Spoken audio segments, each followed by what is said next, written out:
ایک سورہ حمد پڑھ کر آج کے جو بانی ہیں ان کی مرحومین اور مرحومات کو ایصال فرمائیں۔ بسم اللہ الرحمن الرحیم۔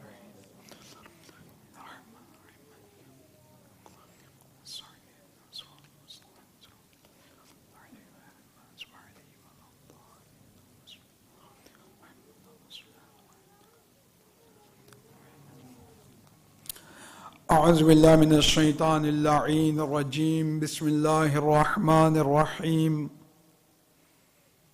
الحمد للہ رب العالمین والصلاة والسلام والتحیۃ والاکرام علی الرسول الاعظم الامین الذي سمي في السماء بأحمد وفي الأرض بأبي القاسم محمد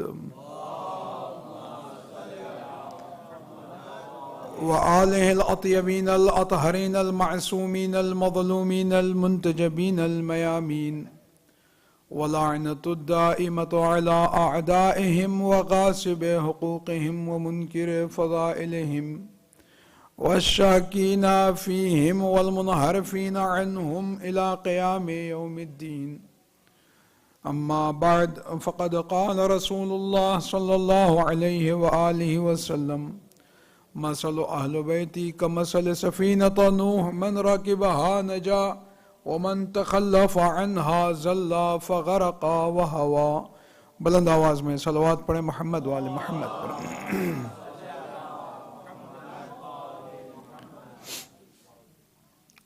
میں گزارش کرتا ہوں آپ لوگ ذرا آگے آ جائیں، پلیز آگے آئیے۔ مجھے پتا ہے آج حسینی میں شب بیداری ہو رہی ہے، بڑا پروگرام۔ جی آگے چادر تطہیر میں آنے والے پیغمبر اسلام کی رحلت کے بعد جو مسائل امت مسلمہ میں پیدا ہوئے ان میں سے ایک اہم مسئلہ ہے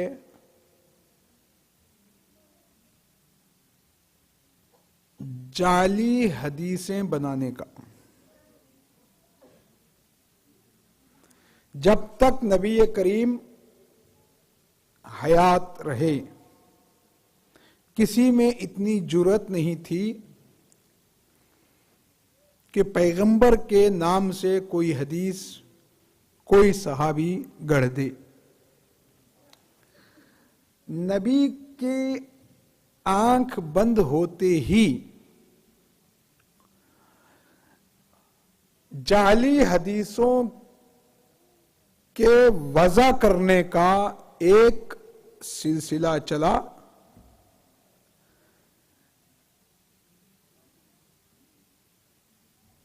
جس کی سربراہی امیر شام کر رہا تھا۔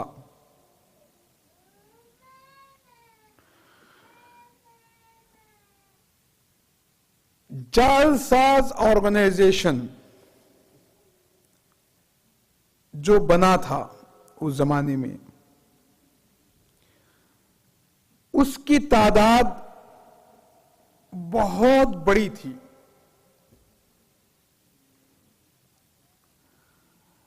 علامہ امینی نے اپنی کتاب میں یہ لکھا ہے کہ معاویہ نے 632 لوگوں کو منتخب کیا تھا جن کا صرف کام تھا حدیثیں وضع کرنا۔ کتنے؟ 632 632 صحابہ ایسے تھے کہ جو حدیثوں کو وضع کر رہے تھے، ڈھال رہے تھے، بنا رہے تھے۔ جھوٹی حدیثیں، جعلی حدیثیں، نقلی حدیثیں اور کم و بیش اسلام میں ایک محتاط اندازے کے مطابق 4,08,324 جعلی حدیثیں بنائی گئی. کتنے؟ Very good. 4,08,324. آپ کو روایات کی کتابوں میں 4,08,324 جعلی حدیثیں ملیں گی.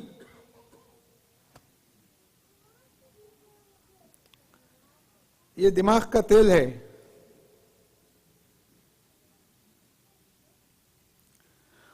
انہی حدیثوں میں یہ حدیث بھی کئی حدیثیں، مثلا میں صحیح بخاری دیکھ رہا تھا. میں عموماً کنٹروورشل بات نہ پڑھتا ہوں اور نہ مناظرہ مجھے آتا ہے، مگر ایک تحقیقی گفتگو کر رہا ہوں.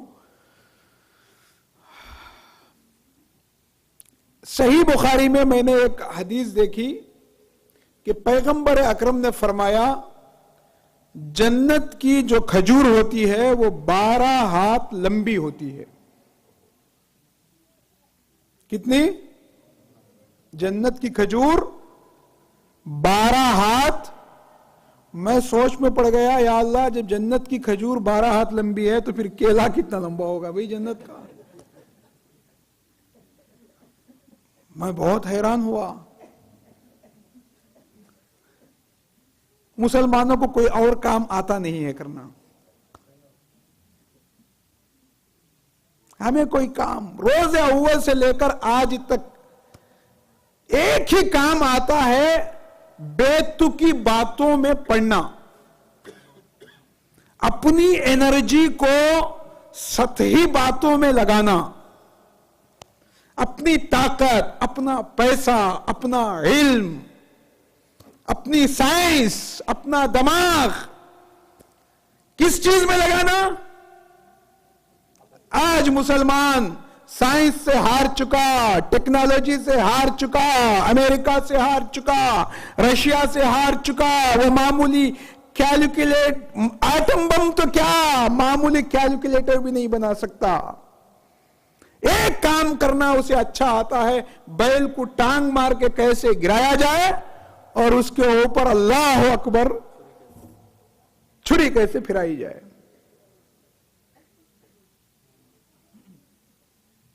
کوئی تحقیقی کام نہیں.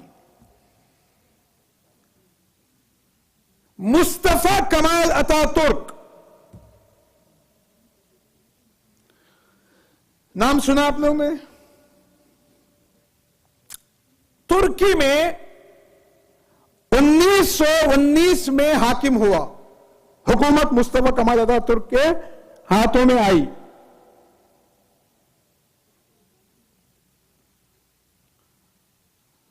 مصطفیٰ کمال اتا ترک نے دیکھا کہ ترکی اور یورپ میں جو فرق ہے وہ کلچر کا ہے. اس نے کیا کیا؟ اس نے یہ سوچا کہ اگر ترکی اور یورپ کے درمیان جو کلچر کا فرق ہے میں اگر اسے مٹا دوں گا، ختم کر دوں گا، ہمارا کلچر ایک ہو جائے گا یورپ کا اور ہمارا، تو ترکی ترقی کر جائے گا. اس نے کیا کیا؟ عربی رسم الخط کو بدل دیا، اس کی جگہ پر انگلش رسم الخط لایا. ہیٹ پہنے لوگ، پتلون پہنے، ہمبرگر کھائیں، کوک پیے،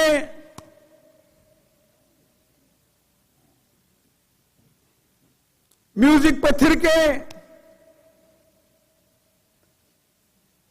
نتیجہ کیا ہوا؟ ترکی اور یورپ کے درمیان کلچر کا فرق تو مٹ گیا، اس میں کوئی شک و شبہ نہیں. یورپ اور ترکی کا کلچر ایک ہو گیا. اس کے مقابلے میں رشیا میں لینن کو صرف 7 برس حکومت کرنے کا موقع ملا. کمال اتا ترک اور لینن ایک ہی زمانے کے تھے, دونوں ایک ہی دور کے. مصطفیٰ کمال اتا ترک اور لینن کا زمانہ ایک ہی. وہ 1919 میں حاکم ہوا, یہ 1917 میں رشیا میں لینن کو حکومت ملی. لینن نے دیکھا کہ یورپ اور رشیا کے درمیان جو فرق ہے وہ کلچر کا نہیں ہے بلکہ سائنس کا ہے. تو لینن نے اپنی پوری انرجی لگائی کس کام میں؟ سائنس کے فرق کو مٹانے میں. پورا اس نے زور لگایا, دارالترجمے قائم کیے. جرمن, فرینچ اور انگلش لینگویج میں جو لٹریچر سائنس کا تھا, لینن نے اسے رشین لینگویج میں ٹرانسلیٹ کروایا. نتیجہ یہ ہوا کہ رشیا بہت کم مدت میں سپر پاور بن گیا. کلچر کے فرق کو مٹانے سے قوم ترقی نہیں کرتی, سائنس کے فرق کو مٹانے سے قومیں ترقی کرتی ہیں. غور کریں میں کیا کہنے جا رہا ہوں. 1935 میں اسپین ٹوٹا. اسپین چھوٹی حکومت تھی مسلمانوں کے پاس, وہاں کا آرکیٹیکچر مشہور تھا, وہاں کی انجینئرنگ مشہور تھی, بڑے بڑے سائنٹسٹ تھے, بڑے بڑے انجینئرز تھے. 1955 میں اللہ تعالیٰ نے ایک چھوٹی حکومت گئی تو کیا ہوا؟ ایک بڑی حکومت ہندوستان کی شکل میں دے دی.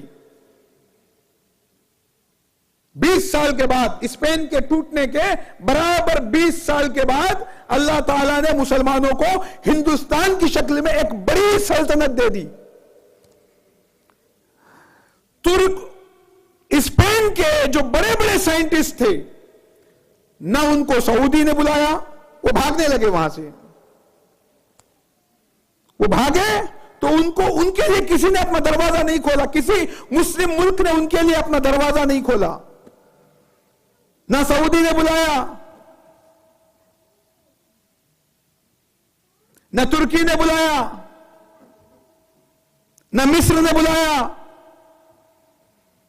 امریکہ, یورپ نے ان کے لیے دروازے کھولے, بھئی تمہیں ہمارے پاس آ جاؤ. یہ دماغوں کو کلیکٹ کرتے ہیں, یہ برین کو جمع کرتے ہیں, اکٹھا کرتے ہیں, لہذا ان کے یہاں ترقی ہے. ہمارے یہاں اگر دماغ ہے بھی تو وہ بے تکی باتوں پہ صرف ہوتا ہے. یہ لوگ, آج کا جو زمانہ ہے عزیزان محترم, یہ دور, یہ زمانہ, یہ علمی انفجار کا زمانہ ہے. علمی انفجار کہتے ہیں ایکسپلوژن, نالج ایکسپلوژن کا یہ دور ہے.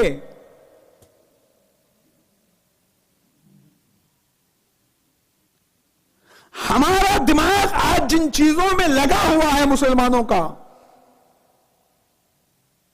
میں اس کی کچھ مثالیں آپ کے سامنے پیش کرتا ہوں. 4,08,324 حدیثیں بنی. ایک حدیث اس میں اور بھی بنی, بے تکی باتیں, پوری انرجی روز اول سے لے کر آج تک. توجہات کو میری طرف رکھیے. ابو ہریرہ نے فرمایا, پیغمبر اکرم نے فرمایا کہ جو شخص اپنی زبان اپنی ناک سے لگائے گا وہ جنتی ہے. لوگوں نے ٹرائی کرنا شروع کیا. اسلام اس حد تک ان لوگوں نے اسلام کو لایا.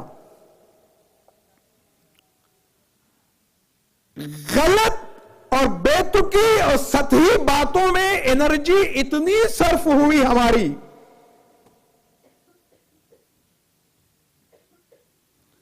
بحث ہونے لگی, کہ پیغمبر اکرم نے جو واقعہ ہے کہ امام حسن اور امام حسین کو زبان چسائی، نہیں جی یہ غلط ہے.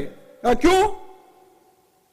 دیکھیے کہاں ہم لوگوں نے اپنی انرجی لگائی. جراثیم ہوتے ہیں، دماغ نے کام کیا، کام تو کیا لیکن بات بنی نہیں.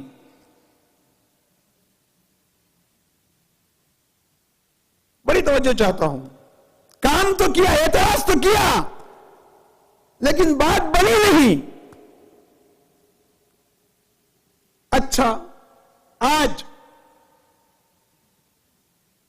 اگر کسی نانا کو یہ خبر ملے کہ اسے نواسا پیدا ہوا ہے اور وہ ہسپتال جائے اور اپنی بوڑھی زبان نکال کے بچے کے منہ میں دینے کی کوشش کرے، اور تو اور خود بیٹی بولے گی dad what are you doing, are you sad, پاگل ہو گئے ہیں.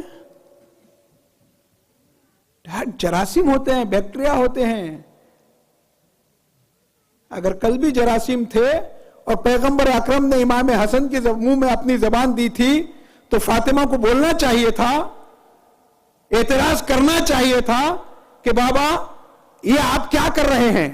لیکن فاطمہ کا خاموش رہنا اس بات کی دلیل ہے کہ جہاں بیکٹیریا ہوتے ہیں وہاں بیکٹیریا ٹرانسفر ہوتے ہیں، جہاں عصمت ہوتی ہے وہاں عصمت ٹرانسفر ہوتی ہے. بڑے آواز میں صلوات پڑھ دیجئے محمد و آل محمد.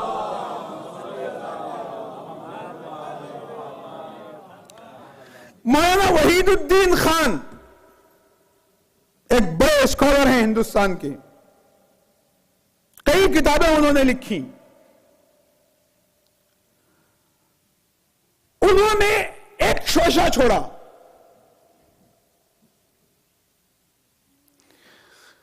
جب امام حسین کی ولادت ہوئی تو بچے کے نام رکھنے کا مسئلہ آیا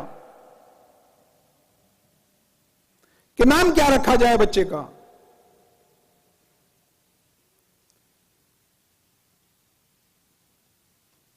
علی نے اپنا بیٹے کا نام حرب رکھ دیا. حرب جانتے ہیں نا آپ کون ہے؟ یہ حرب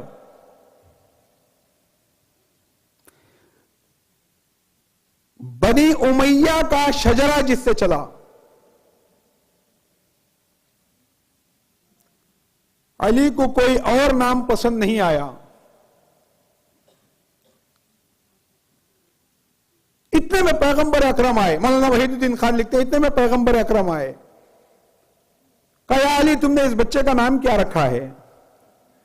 کہا یا رسول اللہ میں نے ایک نام رکھ دیا ہے، اب اگر وہ یہ نام آپ کی پسند کے خلاف ہے تو جو آپ نام رکھیں گے میں وہ قبول کر لوں گا، اس لیے کہ حسن و حسین آپ کے فرزند ہیں. میں کیا کہتے ہیں یا رسول اللہ محترم، حسن و حسین آپ کے فرزند ہیں، آپ جو نام رکھیں گے میں اپنے نام کو واپس لے لوں گا. تو پیغمبر نے کہا اے علی اگر تم نے میرے احترام میں اپنا نام تم واپس لینے کو تیار ہو تو مجھ سے بڑا بھی کوئی ہے. میں خدا کے احترام میں چپ ہو جاتا ہوں. ابھی علی اور نبی کے درمیان یہ باتیں ہو رہی تھی کہ جبریل پیغام لے کر آئے. کہا یا رسول اللہ اللہ تعالیٰ نے آپ کو سلام بھیجنے کے بعد عرض کیا ہے کہ اس بچے کا نام آپ حسین رکھ دیں. اگر علی وہ نبی کی مرضی کو ٹکرانے کی کوشش نہ کی جاتی تو بات طے ہو جاتی کہ حسین کا نام یا علی نے رکھا یا نبی نے رکھا. لیکن اگر مرضی کو ٹکرانے کی کوشش کی گئی تو بات خدا تک پہنچ گئی. اب یہ طے ہو گیا کہ دنیا کے سارے بچوں کے نام یہاں رکھے جاتے ہیں، زہرا کے بچوں کے نام عرش اعظم سے آتے ہیں. بلند آواز میں صلوات پڑھ دیجئے محمد و آل محمد پر.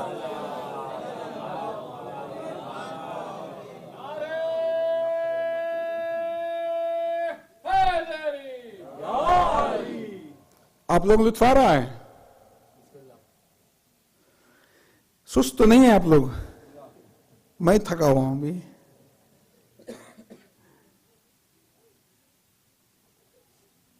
اتنی انرجی ان چیزوں میں لگائی گئی کہ جس کا کوئی فائدہ نہیں. اگر ہر اعتراض کرنے والے پر آپ ایک پتھر پھینکیں گے، ہر بھونکنے والے کتے پر اگر آپ ایک پتھر پھینکیں گے تو پتھروں کی قیمت جواہرات سے بڑھ جائے گی. ہمیں چاہیے کہ ہم اپنی انرجی کو، دنیا نہ جانے کیا کیا اعتراض کر رہی ہے، ٹھیک ہے زبان خلق کو نقارہ خدا سمجھو، لیکن جن کا کام اعتراض کرنا ہے آپ ان کی زبانوں کو بند نہیں کر سکتے. ہمیں ان چیزوں میں اپنی انرجی کو نہیں لگانا ہے. ایک دھوبی گدھوں کو، اپنے گدھوں کو گھاٹ لے جا رہا تھا. گھاٹ راستے میں ایک دیہات پڑ گیا. دیہات والوں نے کہا ہم گدھوں کو گزارنے نہیں دیں گے مگر ایک شرط پر، یہ آواز نہ نکالیں. دھوبی نے کہا یارو میں ان کے پاؤں باندھ سکتا ہوں، میں پاؤں باندھ سکتا ہوں ان کے، یہ آواز نہ نکالے یہ میرے اختیار سے باہر کی چیز ہے. آپ کسی کی آواز کو، زبان کو بند کر سکتے ہیں؟ جیسے ہی محرم آیا اعتراضات کا ایک طوفان کھڑا ہو گیا، کیا آپ ان کو بند کر سکتے ہیں؟ یاد رکھیے میں نے عرض کیا، اعتراض کا جواب اعتراض نہیں ہے، دلیل ہے. دلیل ہم دے دیں. سطحی باتوں پہ اپنی انرجی کو ختم کرنے والے مسلمان روز اول ہی کچھ ایسے لوگ اسلام میں داخل ہو گئے. یہ حدیثیں بنانا، روایتوں کو ڈھالنے کا مقصد کیا تھا؟ اس کے 3 بڑے مقاصد تھے.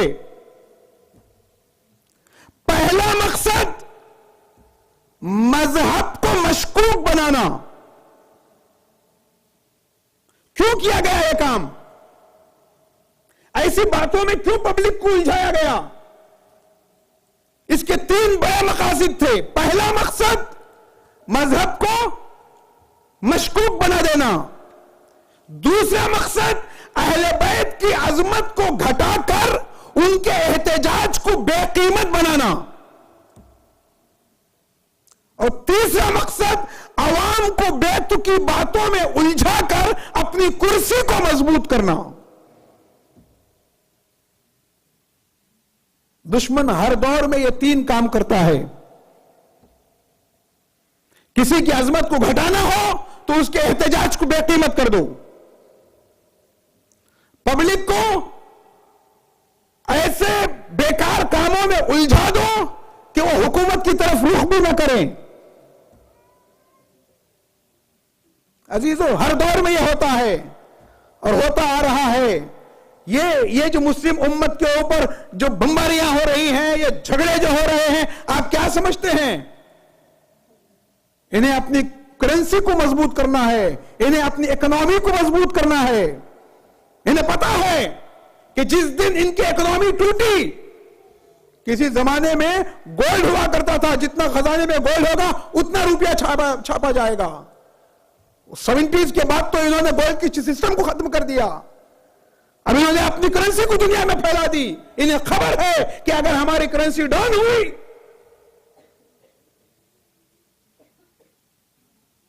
الجھاؤ. ہر دور میں الجھایا گیا. 3 بڑے مقاصد تھے. مذہب کو مشکوک بنانا انہوں نے بنا دیا. دودھ جیسا سفید مذہب، اس میں انہوں نے ملاوٹ کر دی تاکہ آنے والا مسلمان بننے والا تحقیق کرنے والا شک میں پڑ جائے، کنفیوژن میں مبتلا ہو جائے کہ حق کیا ہے اور ناحق کیا ہے۔ مقصد میں کامیاب۔ اہل بیت کی عظمت کو ہٹا دو۔ 800 سال تک بنی امیہ اور بنی عباس کا ظلم ہمارے اوپر رہا۔ کتنے برس؟ 800 برس، کم و بیش 800 برس بنی امیہ اور بنی عباس کا دور حکومت، جس میں شیعیت کو پیس دیا گیا۔ زیاد بن ابی کہتا ہے تحت کل حجر و مدر، یہاں تک کہ پتھروں اور ڈھیلوں کی آڑ میں چھپے ہوئے شیعوں کو بھی قتل کیا گیا۔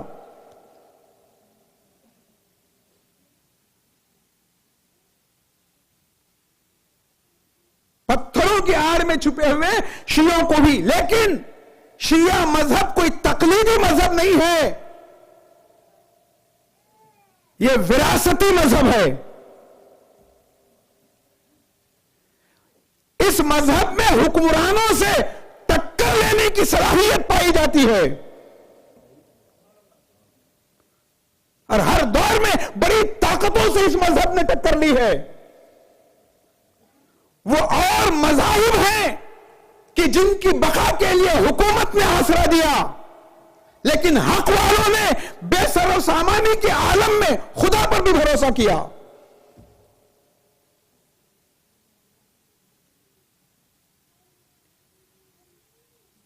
آیت تطہیر کی گفتگو ہوئی، انہوں نے کہا کہ نہیں جی، اللہ تعالیٰ پاک کرنا چاہتا تھا، الجھے پاک رکھنا چاہتا ہے۔ شیعوں نے کہا پاک رکھنا چاہتا ہے، اہل سنت نے کہا پاک کرنا چاہتا ہے، پاک رکھنا چاہتا ہے، پاک کرنا چاہتا ہے۔ لفظی باتوں میں اتنا گلجھے کہ ہماری کتنا نقصان عالم اسلام کا ہوا۔ صرف ایک بات، پاک رکھنا چاہتا ہے کہ پاک کرنا چاہتا ہے، اس سے عالم اسلام کو ملا کیا؟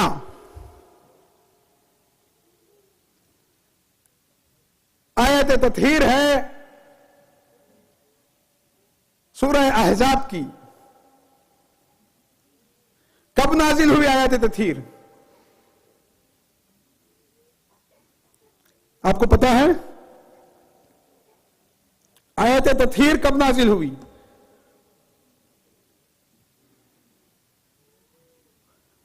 عزاداری کردار بنائیے، کردار عزاداری کو، رسم نہیں ہے۔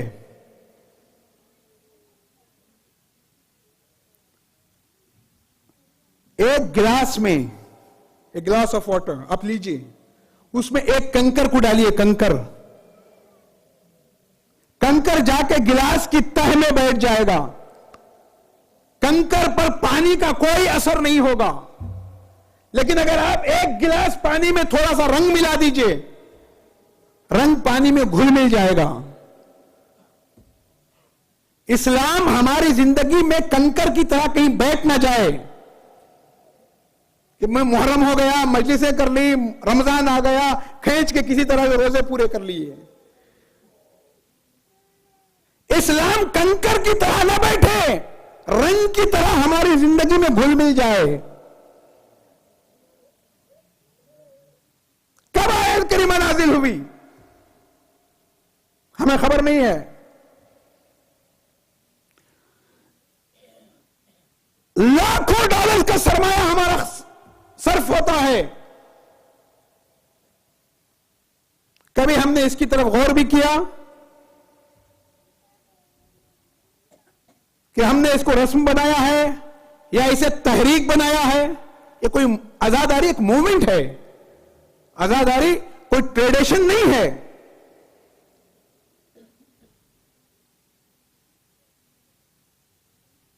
سبیلے ٹریڈیشن ہیں، لیکن اگر کسی غریب کے گھر میں نل لگا دیں تو وہ تحریک بن جائیں گی۔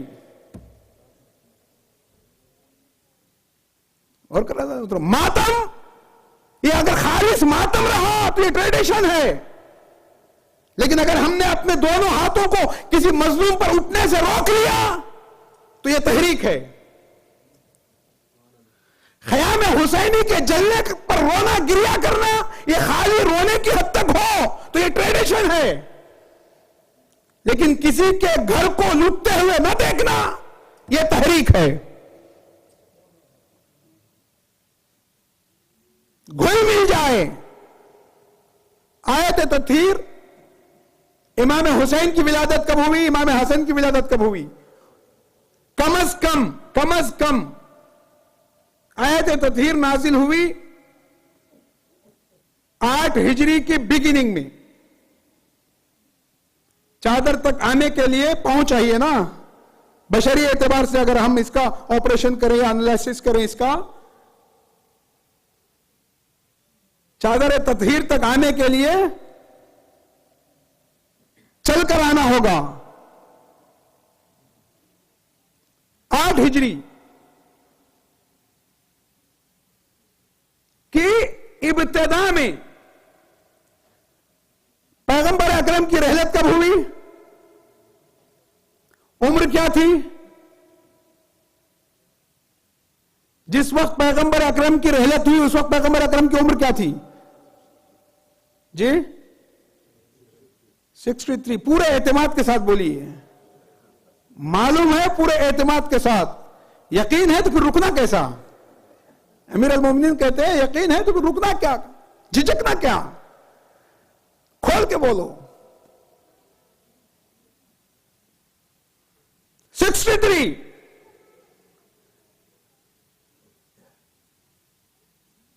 تین سال نکال دیجئے.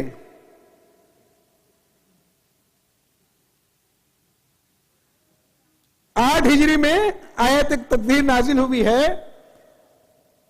اور 11 ہجری میں پیغمبر اکرم کی رحلت ہوئی ہے. تو انہیں آیت کریمہ کے نازل ہونے کے 3 سال بعد رسول کی رحلت ہوئی. تو عمر کیا تھی رسول کی؟ پکا 60 سال. آیت کریمہ نازل ہوئی تھی تو علی کی عمر کیا تھی؟ جی کتنے سال؟ 30 سال. ایک عام الفیل کو پیغمبر اکرم کی ولادت ہوئی. عام الفیل ہاتھیوں کا سال. ابرہا کی ہیبت اتنی زیادہ تھی، ایک ایسا بادشاہ تھا جس کی ہیبت اتنی زیادہ تھی کہ یہ جس شہر سے گزرا لوگوں نے اس کا نام مدینۃ الفیل رکھ دیا، ہاتھیوں کا شہر. جس دروازے سے داخل ہوا لوگوں نے اس کا نام باب الفیل رکھ دیا، ہاتھیوں کا گیٹ. جس چشمے پر نازل ہوا یہ لوگوں نے اس کا نام عین الفیل رکھ دیا، ہاتھیوں کا چشمہ. جس سال یہ واقعہ ہوا لوگوں نے اس کا نام رکھ دیا عام الفیل، یعنی ہاتھیوں کا سال. اتنی ہیبت تھی ابرہا کی. ایک عام الفیل کو پیدا ہوئے، اس کا مطلب کیا کہ جب ابرہا نے حملہ کیا تھا، حملے کی غرض سے کعبہ میں آیا تھا، اس کے برابر 1 سال بعد پیغمبر اکرم کی رحلت ہوئی، ولادت ہوئی سوری. اور 30 عام الفیل کو برابر 30 سال کے بعد حضرت علی کی ولادت ہوئی. یعنی حضرت علی پیغمبر اکرم سے 30 سال برابر کے چھوٹے. فاطمہ زہرا کی عمر کیا تھی پیغمبر اکرم کی رحلت کے وقت؟ 18. 3 سال نکال دیجئے. جب آیت تطہیر نازل ہوئی کتنی عمر تھی؟ 15. رسول کی 60، علی کی 30، فاطمہ کی، حسن کی 5، حسین کی 4. 4 سے بڑھ کر 5 سے کم. کیا مرتب حساب ہے. اور پنجتن پاک میں سب سے کم عمر ہے امام حسین کی. اگر اللہ پاک کرنا چاہتا ہے تو مسلمانوں تم نے جو اعتراض کیا ہے، تم تو گھٹانا چاہتے تھے امام حسین کے مرتبے کو، لیکن گھٹا دیا پیغمبر اکرم کی زندگی کو۔ رسول اللہ کی 60 برس کی زندگی چلی جائے گی اگر پاک کرنا چاہے، امام حسین کی تو صرف 4 برس کی زندگی ہے۔ تو عزیزان محترم، ان ساری باتوں کا خلاصہ یہ ہے کہ امت مسلمہ کو چاہیے کہ وہ ان سطحی چیزوں سے بلند ہو کر اسلام کی بقا اور اس کی حفاظت کے لیے ہم آگے بڑھیں۔ اور عزاداری کا پہلا مقصد یہ ہے، اس زمانے میں مسلمانوں کی جو امیج خراب ہوئی ہے، جیسے ہی مسلمان کا کوئی نام لیتا ہے فوراً ایک لڑنے مرنے والی قوم کا تصور آتا ہے، آستین الٹے ہوئے، ہاتھ میں تلوار، کوئی کافر مل جائے تو اس کی گردن پہ تلوار رکھ کے کہتا ہے بول لا الہ الا اللہ ورنہ تیرا گلا کاٹ دوں گا۔ ان چیزوں میں ہم نے اپنی پوری طاقت کو لگا دیا ہے۔ کوشش کریں عزیزوں، میرے بھائیوں، میری بہنوں، ہم وقت کے تقاضوں کو سمجھیں، زمانے کے حالات کو سمجھیں، اس دور کا جو تقاضا ہے اس دور کے مطابق ہم اپنی زندگی کو ڈھالیں۔ اور یہ اسی وقت ہو سکتا ہے اس لیے کہ اسلام میں زمانے کے تقاضوں کے ساتھ چلنے کی پوری طاقت پائی جاتی ہے۔ ہم نے جب اپنے آپ کو اسلام سے الگ کر لیا، ادخلوا فی السلم کافہ، پورے کے پورے اسلام میں داخل ہو جاؤ، پورے کے پورے اسلام میں داخل ہو جاؤ، آدھا تیتر آدھا بٹیر نہیں، پورے کے پورے داخل ہو جاؤ اسلام میں۔ سگریٹ کا دھواں بھی لو تو پوری طرح، یہ کیا آدھا باہر پھینک رہے آدھا اندر۔ اسلام کہتا پورے کے پورے داخل ہو جاؤ، تبھی تمہارا فائدہ ہوگا، ورنہ تمہاری آزاداری ایک رسم بن جائے گی۔ آخر کربلا والوں میں وہ کون سا جنون تھا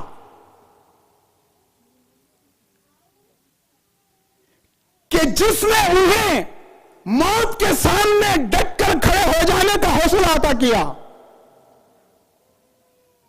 ابرہہ کی فوج جب آئی تھی تو مکے والے شہر چھوڑ کر بھاگ گئے تھے، یزید کی جب فوج آئی تو 72 ڈر گئے۔ یقین مانیے، صحیح یقین صحیح حوصلہ پیدا کرتا ہے۔ انتم الاعلون ان کنتم مؤمنین، تم ہی بلند رہو گے اگر تم مومن ہو۔ مگر ہمیں دیکھنا ہے، جائزہ لینا ہے اپنی زندگیوں کا کہ ہم واقعی مومن ہیں یا نہیں۔ میں نے گھر کی مجلس میں آج سپہر کی مجلس میں عرض کیا تھا، ان سارے حقائق کو عرض کیا تھا کہ کیسے کچھ مٹھی بھر نوجوان انہوں نے دنیا کی طاقتوں کو لرزا کے رکھ دیا ہے۔ یہ کربلا کا سایہ ہے عزیزو، کربلا کی شبیہ ہے، شبیہ۔ 72 کی فوج، بھوکے اور پیاسوں کی فوج، حسین نے پوری طاقت میرٹ پہ لگا دی تھی۔ حسین کو معلوم تھا کہ خراب تختوں سے ایک اچھا جہاز نہیں بن سکتا، حسین کو معلوم تھا کہ خراب اینٹوں سے ایک اچھی عمارت نہیں بن سکتی۔ پیغمبر اکرم کو 1.25 لاکھ صحابی ملے، بیتو کی باتوں میں رہے چلے گئے۔ حضرت علی کو 90,000 صحابہ ملے، کوئی فائدہ نہیں ہوا۔ امام حسن کو 60,000 صحابہ ملے، کوئی فائدہ نہیں ہوا۔ یہ سارے تجربات امام حسین کی نظروں کے سامنے تھے، لہذا 28 رجب کو مدینے سے نکلے اور 5 شعبان تک ایک ایسی فوج کو ترتیب دیا امام حسین نے کہ جو اپنے عقیدے پر مرنے مٹنے والے تھے، آج عزاداری کا تقاضا یہی ہے. کربلا آواز دے رہی ہے کہ مجھے ایسے شاگردوں کی ضرورت ہے. فرش اعضاء کو ہمیں تحریک بنانے کی ضرورت ہے. فرش اعضاء کو ہمیں ایک مومن بنانے کی ضرورت ہے. مر گئے لیکن انہوں نے اپنے مذہب کا سودا نہیں کیا، امام کو نہیں چھوڑا. ایک ایک صحابی جب حسین سے جدا ہوتا تھا، حسین کہتے تھے واہ غربتا واہ قلت ناصرہ، ہائے میری غربت، میرے چاہنے والے کم ہوتے جا رہے ہیں. ہائے میری غربت، میرے چاہنے والے کم ہوتے جا رہے ہیں. وہاب کلبی نئے دولہا جب چلے تو حسین نے کہا کہ میری غربت میں اضافہ ہو رہا ہے. امام کہے یہ الفاظ، چھوٹی باتوں میں نہیں رہے، وہ نہیں الجھے. ان کے سامنے مقصد تھا، ان کے سامنے ایک ہدف تھا، ایک گول تھا، ایک ٹارگٹ تھا جس نے انہیں زندہ جاوید بنا دیا. اس مقصد پر مر جانا. حسین نماز کے لیے کھڑے ہو گئے. سعید، زہیر، حسین رکوع میں جاتے تھے تیر کھانے کے لیے. اپنے سینے کو تیروں کی بارش ہو رہی تھی. حسین سجدے میں جاتے تھے، یہ سیسا پلائی ہوئی دیوار بن کر کھڑے تھے. زخم کھاتے کھاتے تیروں کے سعید زمین پہ گرے. ادھر مولا کی نماز تمام ہوئی. سعید نے کہا مولا آپ کی عبادت تمام ہوئی، میرا فریضہ تمام ہوا. یہ ہے کربلا والے. آپ کی عبادت تمام ہوئی، میرا فریضہ تمام ہوا. سعید کے لبوں کو جنبش ہوئی. حسین نے کہا سعید کوئی وصیت ہے؟ سعید نے کہا مولا نہیں، بس ایک سوال کا جواب دے دیجئے.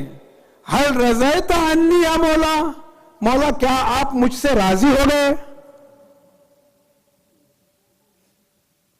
ایک مقصد ہے نگاہوں کے سامنے، ایک مقصد ہے نگاہوں کے سامنے، مولا کی رضایت. مولا کیا آپ راضی ہو گئے؟ سعید نے کہا مولا سرحانے میں ایک نور کو آتا ہوا دیکھ رہا ہوں.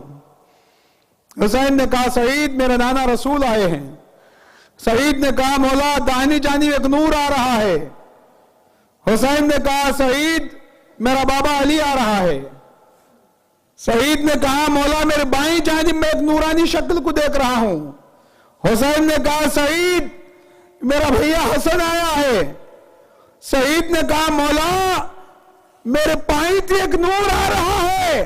حسین نے کہا سعید اپنے پیروں کو سمیٹو، میری کوک جلی ماں فاطمہ آ رہی ہے. جب سے حسین مدینے سے چلے تھے فاطمہ بقیع سے چلی ہیں. مختار نے شمر کو گرفتار کیا اور پوچھا اے شمر حسین کو ذبح کرتے وقت تو نے اپنے خنجر کو کند کیوں کر لیا تھا؟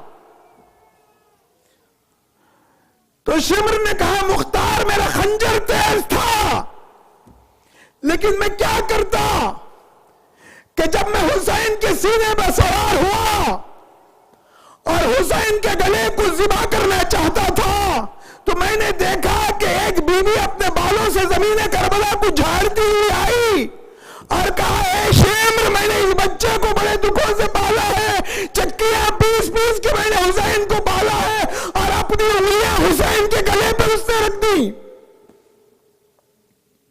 میرا خنجر فاطمہ کی انگلیوں کو کاٹتا ہوا حسین کے گلے پر چلا.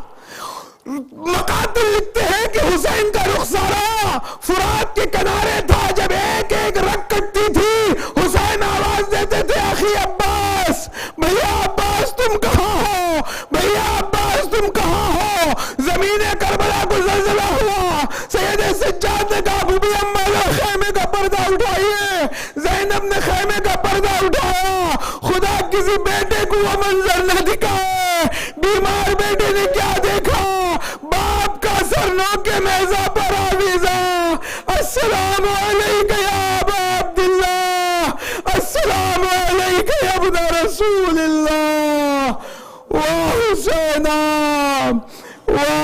مظلوما وغريبا ألا لعنة الله على القوم الظالمين وسيعلم الذين ظلموا أي منقلب ينقلبون.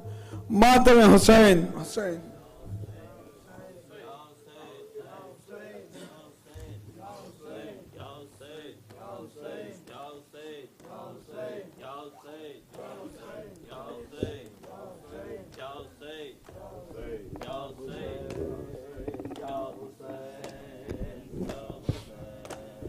یا حسین یا حسین یا حسین یا حسین یا حسین یا حسین یا حسین یا رب کوئی معصوما زندہ من تنہا ہو، یا رب کوئی معصوما